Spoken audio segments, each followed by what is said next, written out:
This is another response to the Bone Valley Project. I saw your video, and thank you for at least trying to pronounce my name.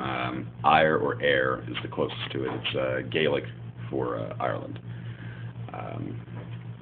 And like I said, I usually go with Ayr, but if you're going to pronounce it more with a proper accent, it is closer to Ayr. Now, as far as your analogy, I'm going to go with your analogy of the courtroom. You say, I find myself in a courtroom, and I'm being accused of a crime, and the judge is, and I'm guilty of this crime, and the judge has told me that I've got one of two options. I can either pay a fine, which is far beyond my means to pay, or I have to do jail time. And in your analogy, someone stands up in the courtroom and pulls out a checkbook and says, hey, I offer to pay their fine. Well, here's how I see it. Here's how that courtroom looks to me. I'm standing in this courtroom, and I'd like you to put yourself in this position and think about and give me an answer as far as what you would do in this situation.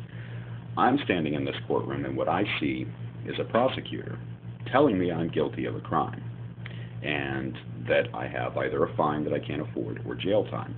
And this crime is not believing that there is a judge seated at the bench. And when I look at the bench, there's no judge there. And he tells me that there is a man in the courtroom who's willing to pay my fine. And I look into the courtroom, and the courtroom is empty. I see no judge. I see no one in the courtroom. Now, if you find yourself in this position where someone is telling you you're guilty of the crime of not believing that there's a judge seating at the bench, and you don't see a judge, and you also don't see this person willing to pay your fine, what would you do? Now, let's take this a step further. Let's say, for example, you decide, okay, this prosecutor guy, I don't really see what he's seeing, so maybe I'm just going to go ahead and leave now. And you walk out the door of the courtroom. And let's say in this example that threshold, that door, is death. Once you walk through it, you're dead. Well, you step through that door. And before you let that door close, you turn back around and you look into the courtroom one last time. And what you see surprises you. There's a cunningly painted picture of an empty bench where a judge would sit, and it raises up to reveal behind it an actual bench with an actual judge seated at it. And you look into the courtroom again, off into the audience gallery, and similarly, a cunningly painted picture of an empty courtroom raises up, and now you can see that person with that checkbook over there. Now what do you do? In that point, do you still reject the idea that that judge is there? Because now your senses have revealed there is a judge there. He was just hidden from me. And there is a guy in the courtroom. He was hidden from me, though. In this case, a couple of things. One, would you still insist there was no judge, or would you then trust your senses and admit, okay, there is a judge there?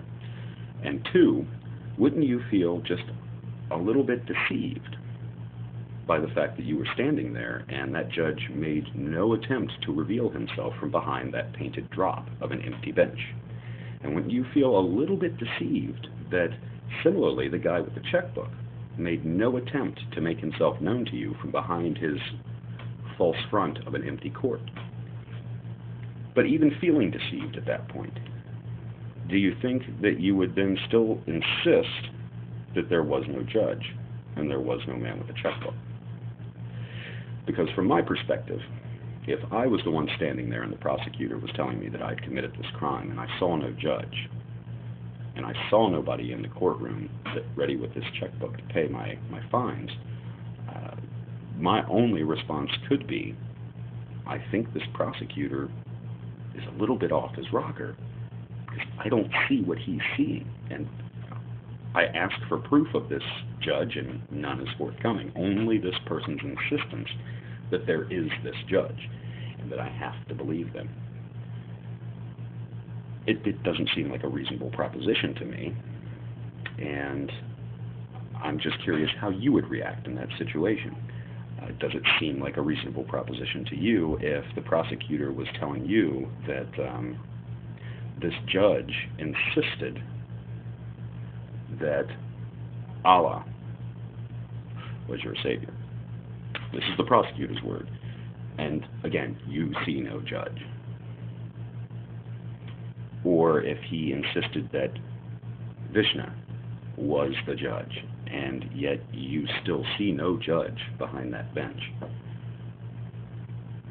What would you do in that situation?